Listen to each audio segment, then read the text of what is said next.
we're here 24th and Wharton at It Takes a Village to Raise a Child event. We're here with Mr. Kenyatta Johnson and the rest of his crew, Peace Not Guns, Community Cares.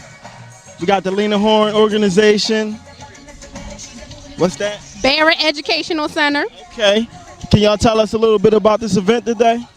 Basically, we're here to try to get everyone in the community involved, to come out and just enjoy themselves. We're really building on family structure, keeping love in the family, keeping everybody happy. We have free hamburgers and hot dogs. We're just organizations together, collaborating, working together, trying to build a coalition so that we can grow and, you know, get everybody happy, basically. About community care. The main objective is to bring the community together and try to solve some of these problems that we're having in the community. Okay. And to do this, we have to bring some type of resources to the community. And basically, we have to come together, have fun, and at times we're going to have to get serious to deal with some of these issues. Okay. So it's a lot of hard work. We got a lot of work to do. Okay. We're not going on Peace Not Guns? All right, we at the Lena Hi. Horne organization. Hi, I'm Yvette. I'm the CEO of the Lena Horne Youth Organization. I have a dance group. We're working on a poetry group. We spread awareness in our community. I have a whole bunch of positive young people that's doing something positive in our community. Okay. And we're going to talk to the man that spearheads it all, Mr. Kenyatta Johnson, State Representative. I'm happy to be a part of this process. And again, as I mentioned before we even started filming, these young ladies, they came up with an idea. They planned on the event. They met regularly and planned out how they wanted the event to turn out. It's a great turnout from the community. Everything is free. We also have the traveling zoo on wheels. They got free hot dogs, free hamburgers, potato chips, pretzels. We also have social service organizations to come out to provide information to the neighborhoods so they can better themselves, as well as also improving the quality of life in the area. So again, I'm happy to be a part of the process, and this is only just the beginning. You know, we are planning to change the overall, not only quality of life of our community, but also the direction of the community. We want to make sure that young people have quality education. We want to make sure we have more home ownership in the neighborhood, more quality after-school programming and daycare services. And this is just something I was fortunate enough to be able to participate in to make sure that our community get what it deserves. Okay. All right, we want to thank Mr. Johnson. Anybody got any websites or anything they'd like to tell the people about? Website? No, not as of yet. Got a We have website? a MySpace, Lena Horne Youth Organization, LHYO2008@yahoo.com. Okay. Thank you. Kenyatta, don't y'all got the Peace Not Guns? You can also find out more about Peace Not Guns at www.peacenotguns.com. And also you can find out about Kenyatta Johnson, State Representative-elect, at www.kenyattajohnson.com. And we're also having fun today, so I got to get over there on the dance floor.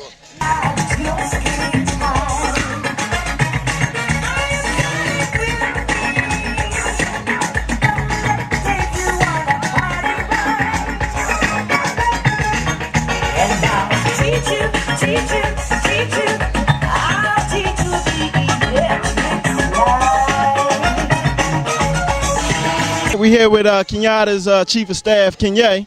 He's going to tell us. How y'all doing today? We're out at this community event, you know, showing our love to the neighborhood, the community, the kids. The kids are the future, man. I mean, if we don't take care of them now, that's going to be a shabby future. So me moving here from Memphis, Tennessee, I've had the opportunity of being around Kenyatta and seeing the positive aspects of what Philly, you know, Philly's not always a bad city as it's portrayed in the media.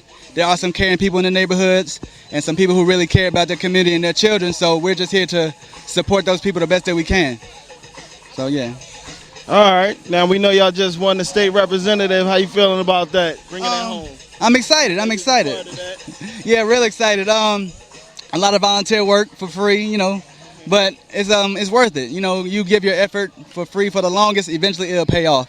and hopefully we hope with Kenyatta winning the state representative seat, we'll be able to bring a lot of things into the community that wasn't here for kids before. You know, we want to, you know, rebuild this park and many other parks and some rec centers, and we just want to do a lot for the community. So we're real happy about the state representative seat, and Kenyatta's a great man. He's going to do a lot of things in these 2 years and many other years to come, because he's not going to be out after the first two. We see a chain of events coming after this.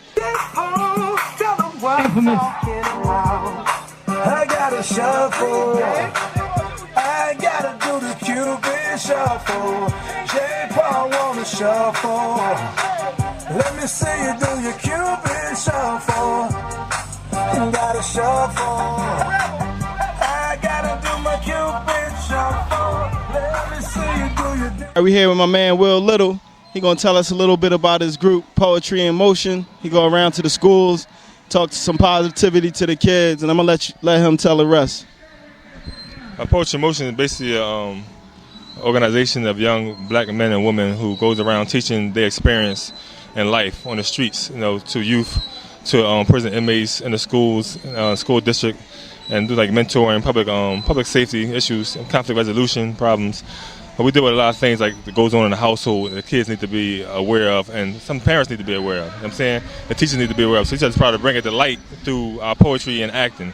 I'm saying we can make skits and stuff like that that reenact certain things of a person's life or whatever, to give up a positive message and some feedback to the people. So that's what Poetry in Motion does. Like, it's more like a Def Poetry, Tyler Perry type of performance. Okay. How long you been doing that? Doing that for about 5 years. 5 years now, yeah. And what inspired you or drive you to do that for the people? Well, actually, I always wanted to do something. Like, I was incarcerated myself, so I did like 10 years in prison. So when I came home, I wanted to give back to the community what way I could, and that's education. You know what I'm saying? Because a lot of ignorance is going on in our community, because a lot of people they're dealing with a lot of issues like pain, hurt, depression, ignorance. You know what I'm saying? So they're not educated to a point that they can deal with life. So what I want to do is teach life. I'm saying you go to school and you learn education, but I want to teach life on the street, because that's what we're dealing with now, real life situations. So that's what inspired me to create that group. And I got some young brothers and sisters and older brothers and sisters who had the same experience. I mean, not all of them was in prison, but some probably been addicted to drugs and got off it and got their life together and everything else, but they got a story to tell. So we want to go out to tell a story that a lot of people can relate to and show how we got through it. You know what I'm saying? That's the biggest problem, I think. Well, that's that we don't teach our youth how to go through it. We don't go through the problems enough ourselves. We always running from our issues. So when you run from them, you can't deal with it, you can't grow. So that's why our community is the way it is. It's stagnated, you know what I'm saying, in growth. So therefore, when you try to teach them, you go through the issue yourself, and then you know how to get past this level, then you go to the next level and become a man or become a woman, you know what I'm saying, in life. But that's what we try to teach. Thanks for joining us for another episode of Urban Voices. Hope y'all enjoyed that, and I'll be talking to y'all soon. This is Kyle Henderson signing off.